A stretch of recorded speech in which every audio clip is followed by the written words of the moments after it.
दिए बलराम जी मार गिराए, कृष्ण जी देख के हुए आनंदित।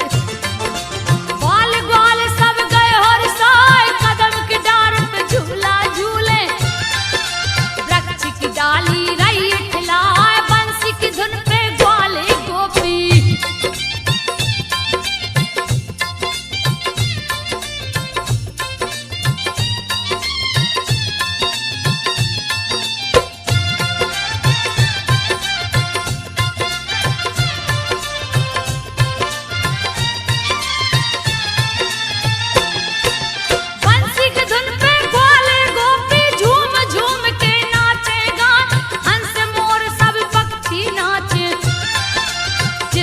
वर्णन किया न जा, एक दिन यमुना जी में गोपियां नंगे बदन रही थी नहा, चीर चुराया श्री कृष्ण ने।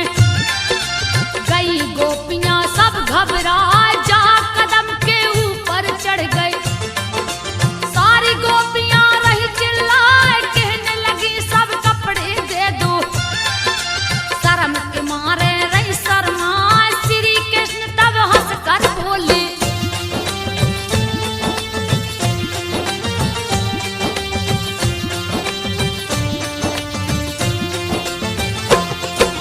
श्री कृष्ण तब हंस कर बोले, ले लो कपड़े बाहर आए, एक एक करके बाहर आओ। ले लो अपना वस्त्र उठाए, लगी गोपियां कृष्ण से कहने, तुझको तनक शर्म नहीं आए, नंद जी से जाके कहेंगे। देंगे यशोदा जी से बता, तेरी पिटाई होगी मोहन। तब कृष्ण बोले मुस्काए, बिना वस्त्र नहीं जल में नहाते। श्री कृष्ण जी रहे समझाए, बास वरुण का जल में होता।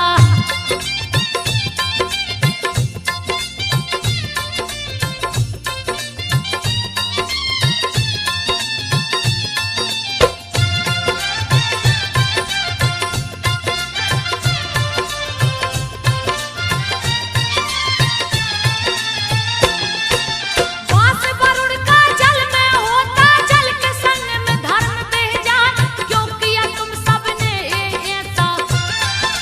कपटी गोपियां रही दिखाए, फिर भी चीर न दिए कन्हैया।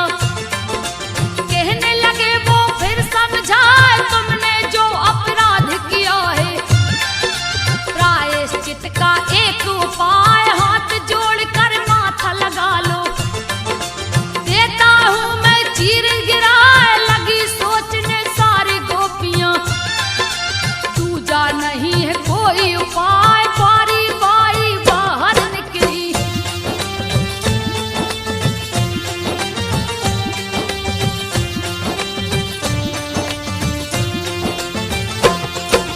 बारी बारी बाहर निकली, जोड़ हाथ लिए कपड़ा जाए, छलकिए गोपियों के संग चलिया। फिर सबको दिया है समझा, दृष्टि दोष नहीं हो सकता। प्रिय आनंद जो मगन हो जाओ, हे अब लाओ ब्रज को जाओ। काम न पुण्य तेरा हो जाए, देवी पूजन तुमने किया है। सारी गोपियां सुन हर्षाए, कृष्ण की लीला बहुत निराली। जो देखे देखत रह जाए, आयोजन की रास लीला का।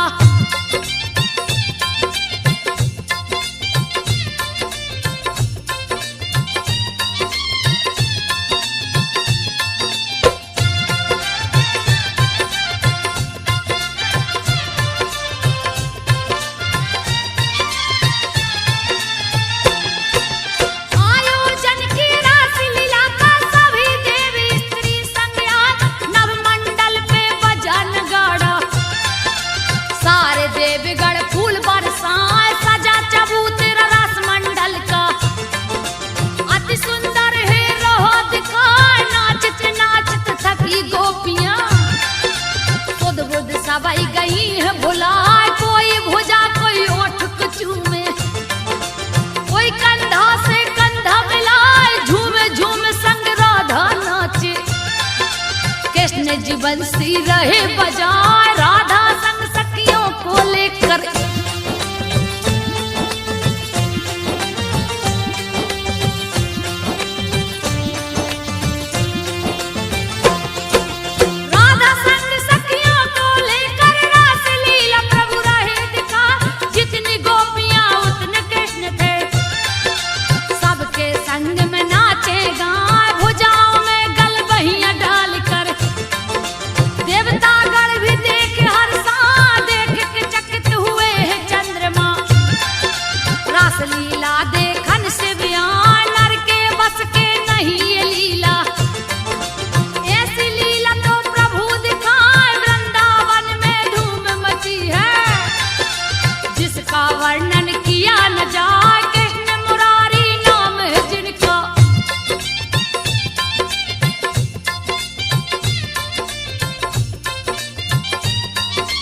इधर उधर रहे दौड़ लगाए, ग्वाल वाल सब दौड़ के आए।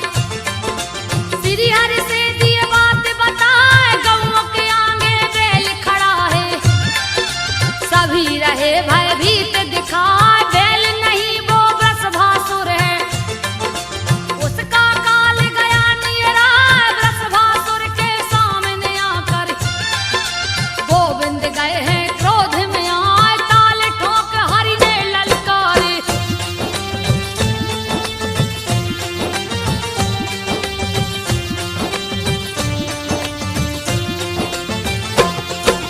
ताल ठोक हरि ने ललकारे, निर्बल पे क्या बल अजमाए।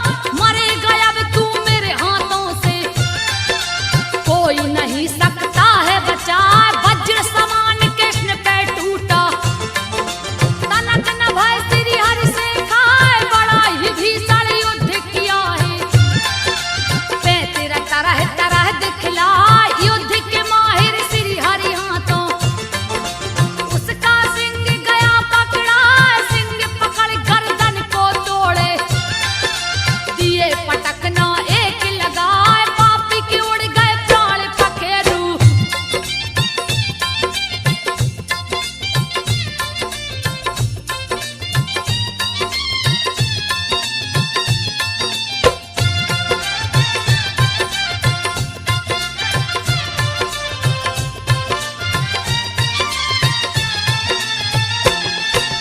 पापी के उड़ गए प्राण पखेरु। गोप गोपियां गौ हरि साथ, बीड़ा बजाते एक दिन नारद। कंस के हैं दरबार में आए, कृष्ण बलराम का सुना के वैभव। क्रोध कंस का दिए बढ़ाए, क्रोध में आके दुष्ट कंस ने लिया वसुदेव को है बुलवाए। बांध के रस्सी में पूछा है, कृष्ण के बारे में दो बतलाए। सही सही जो नहीं बताया, गर्दन धड़ से धूंगा उड़ाए। कंस ने नारद को रोका है,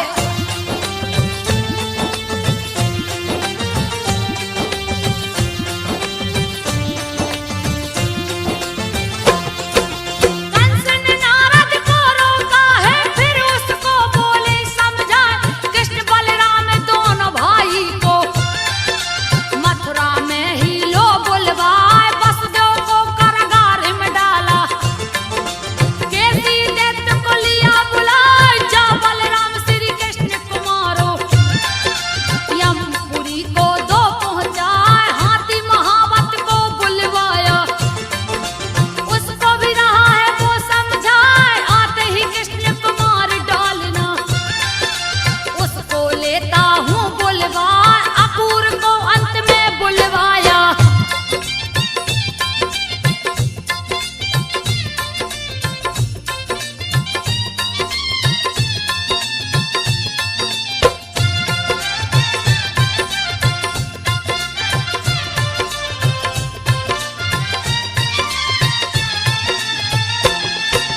अक्रूर को अंत में बुलवाया। बहुविध कंस रहा समझाए, मैं कर रहा हूँ भव्य आयोजन। आप कृष्ण बलराम को लाओ, सबको समझा बुझा कंस ने। केसी व्योम को दिया पठाए, घोड़े का है रूप बनाया। रहा अति विकराल दिखाए, वृंदावन में आ पहुंचाए। दिया भारी उत्पात मचाए, हिनहिनाने लगा बड़ी जोर से। रगरे खूर धरती हिल जाए, ग्वाल बाल भयभीत हुए हैं।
असुर गौ संग खिला शुरू हुआ खेल भेड़ भेड़ियों का।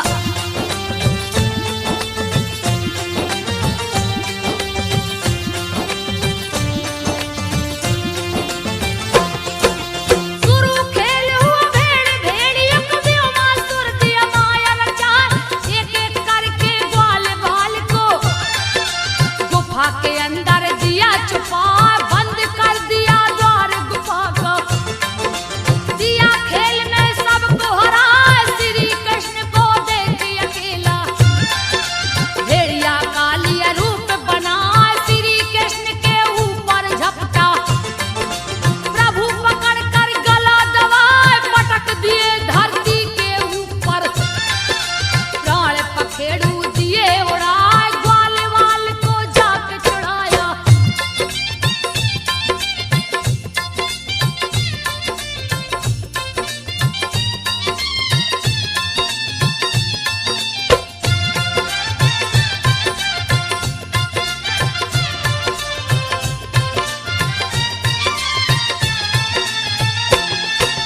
ग्वाल वाल को जाके छुड़ाए, शिला को जाकर दिया हटाए, सबको ले ब्रजमंडल पहुँचे।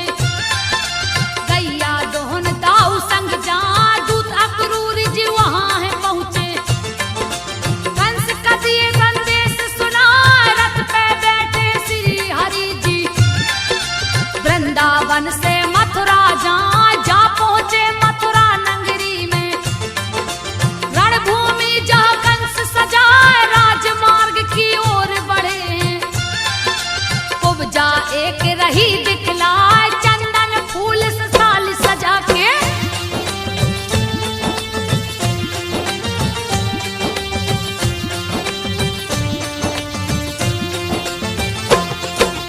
चंदन फूल से थाल सजा के, सुंदर मुखी रही दिखाए, छू के कुब्जा ठीक किए प्रभु, हुई प्रसन्न वो प्रभु को पाए, श्री हरि को लगा के चंदन। फूल को माला दिया पहना, टेढ़ी कुब्जा सीधी हो गई, खुशी की उसकी सीमा ना, बोली मैं हूँ कंस की दासी। मेरा नाम तिरबका कहा, घिसा हुआ है मेरा चंदन, रोज कंस माथा पे लगाए, घिसा हुआ मेरा ही चंदन।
अति बलशाली दिखाए, 2 बच्चों पे 8 युवा थे। अत्याचार सहा नहीं जा, अनीति पूर्वक युद्ध कराया। डर से कोई कह नहीं पाए, तब श्री हरि ने क्रोध में आके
बार कंस की जाए, उसके बार से कृष्ण है बचते।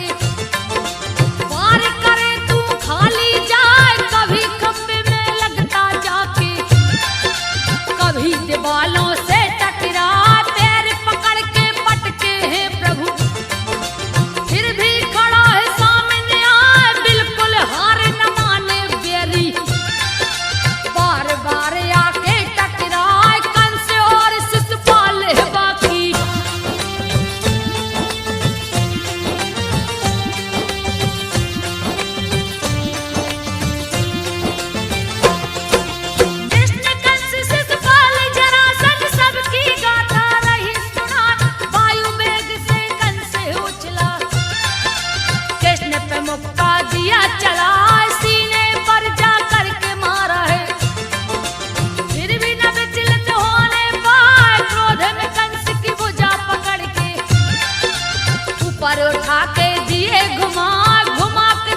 नहीं तो भारी अनर्थ हो जाए। पढ़ के चिट्ठी श्री कृष्ण ने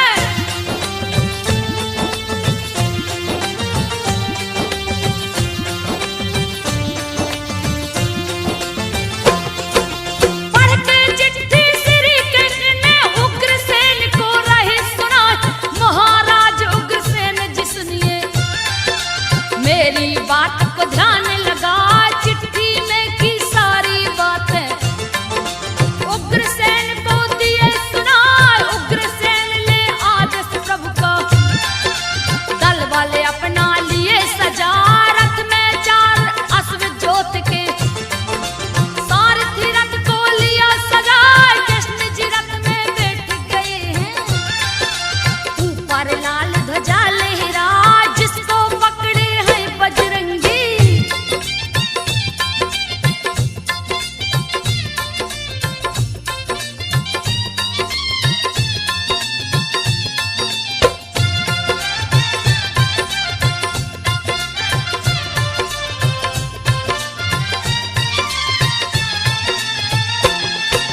जिसको पकड़े हैं बजरंगी, सारी सेना पीछे से आई। श्री बलराम भी निकल पड़े हैं, कुंडिनपुर में गए समाज। जरासंध शिशुपाल भी पहुंचे, अपनी अपनी सेना सजा। वीरों से भर गई है नगरी, तरह तरह के वीर दिखा। सखियों को लिए संग रुक्मणी, पार्वती पूजन को जा। लक्ष्मी जैसा रूप मनोहर, जिसको देख के सभी लुभाए। पार्वती के मंदिर जाकर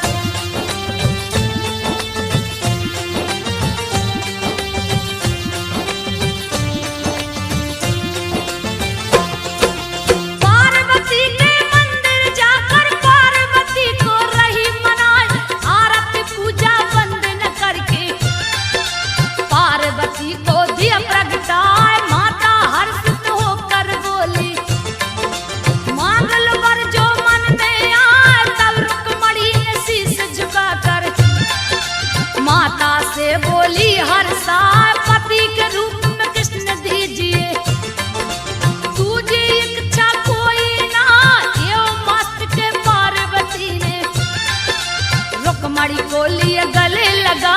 रुक्मणी मंदिर से निकली जब,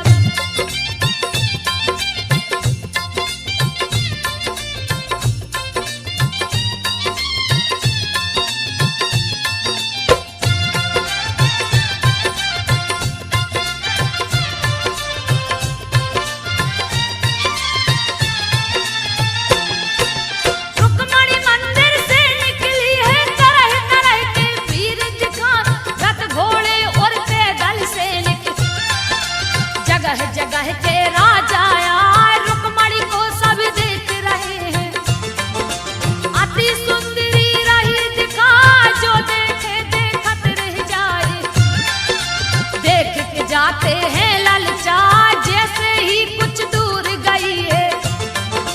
कृष्ण से नजर गई टकरा, दोनों एक दूजे में खो गए।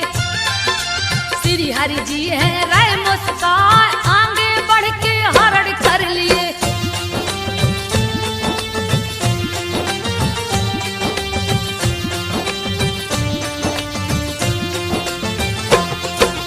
आगे बढ़ के हरण कर लिए, रुक्मणी को है लिए उठाए। अपनी सेना बीच ले जाओ कर, संग में रथ पे लिए बिठाए। उनके पीछे हैं बलराम जी, जिनको देख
फिर भी हरि नहीं हिलने पाए, देख के बेरी का दुस्साहस प्रभु ने मुक्का दिया चला, जाके लगा मस्तक के ऊपर, दिए बेरी को स्वर्ग पठाए, सकटासुर की मौत को सुन के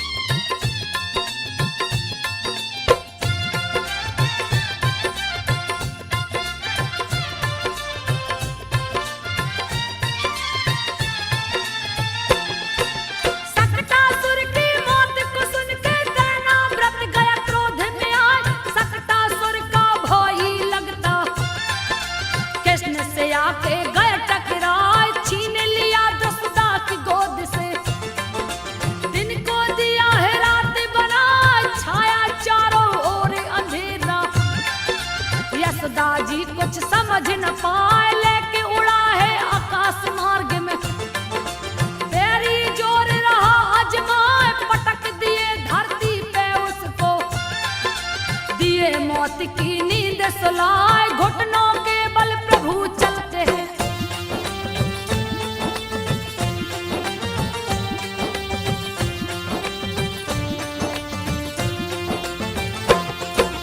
घुटनों के बल प्रभु चलते हैं, मुख पे दही गले पे लगाए, मीठी तोतली बातें करते, गैया की पूछ पकड़ झुल जा, एक दिन रात में चांद को देखा, यशोदा से बोले झुंझलाए, माता मुझको चंदा मंगा दो, कितना सुंदर रहा दिखाए, सुन के बातें श्री हरि की, चंदा मन ही मन मुस्काए, पानी परात में भर के लाई, उसमें चंदा दी दिखलाए, हाथ परात में डाल प्रभु ने,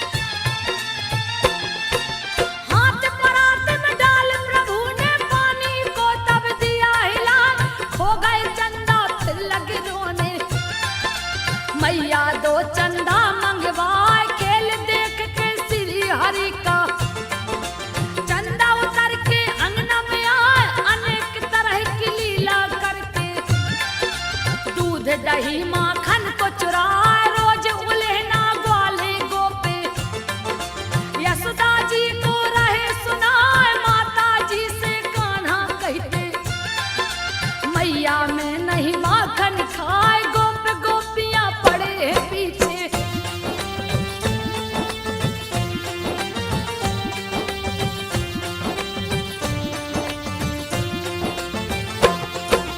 गोप गोपियां पड़े हैं पीछे, बरबस मुख देते लपटाए, एक दिन मिट्टी खाते कान्हा, रंगे हाथ गए हैं पकड़ा, मुंह खोल के लगी देखने, मुख में तीनों लोक दिखाए, ज्ञान हो गया यशोदा जी को, अपनी गलती पर पछताए, बालक नहीं ये श्री हरि है, तीनों लोक रहे दिखलाए, ग्वाल बाल संग गाय चराने, श्री हर वन उपवन में जाए, क्रोधित कंस न बकासुर को,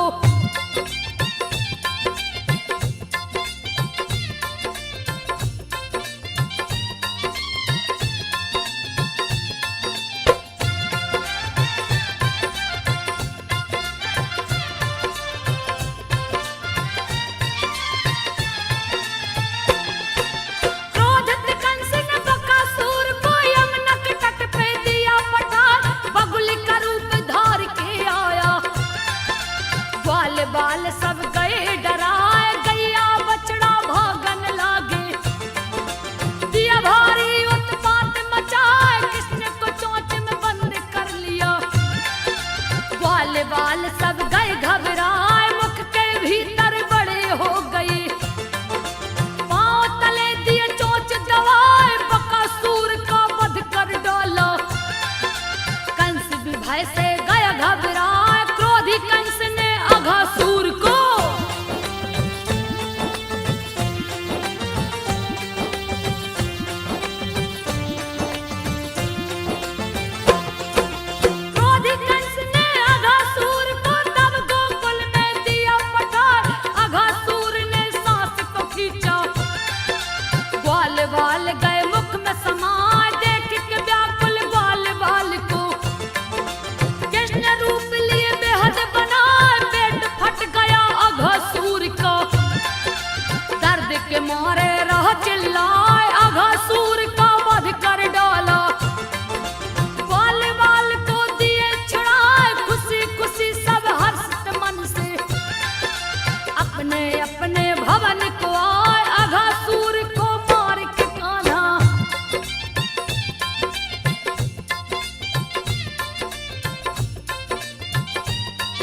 मन ही मन मुस्काए, सारे सका बिछड़े गायों से।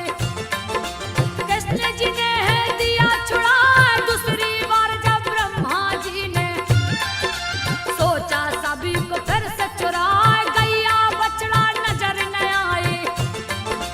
कृष्ण कृष्ण नाए दिखलाए, चारों तरफ ही कृष्ण भरे, जिनकी गिनती की नहीं जाए। ओठ पे मुरली को रख कर प्रभु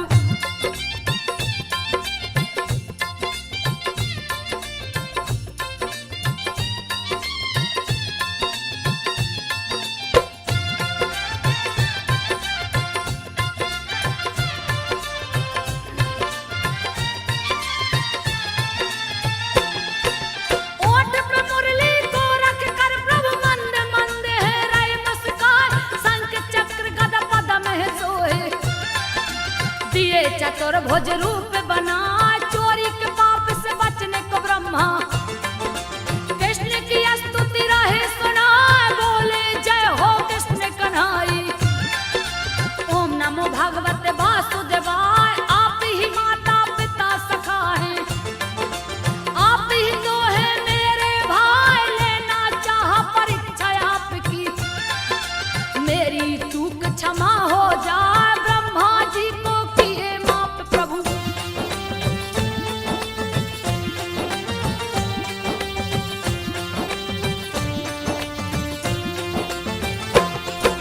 ब्रह्मा जी को किए माफ प्रभु, ब्रह्मा मन ही मन मुस्काए, ले परीक्षा निज धाम को चल दिए, हरि चरणन में शीस झुकाए। 8 बरस के हुए कृष्ण जी, गैया चराने वन में जाए, गैया को छोड़ के गेंदे खेलत, प्रभु जी यमुना तट पे जाए, उधर ही जाते गेंद खेलने, जिधर न कोई डर से जाए, इधर उधर है गेंद फेंकते, कभी मिलता कभी जाता भुलाए, कालिया नांग है बड़ा भयानक।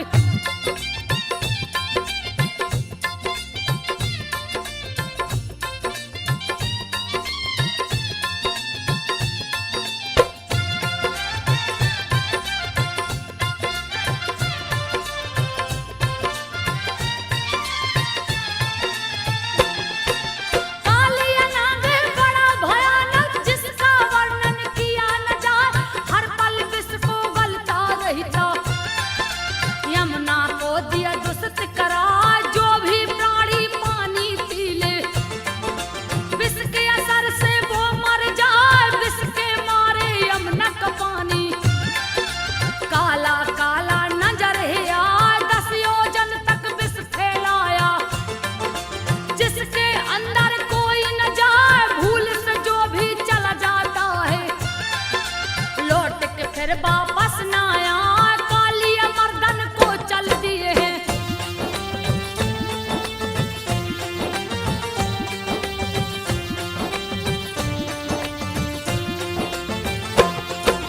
कालिया मर्दन को चल दिए हैं, गेंद दिए जमुना में गिराए, उसके विष से यमुना उठने, उसको निशाना लिए बना, 110 फन को फैला कर, कालिया राम फुफकार लगा, गेंद को लाने के लिए हरि ने दिए यमुना में छलांग लगा, कालिया के फन से कृष्ण कन्हाई सीधे जाके गए टकराए, क्रोध में कालिया नांग दौड़ा, संजो बघेल के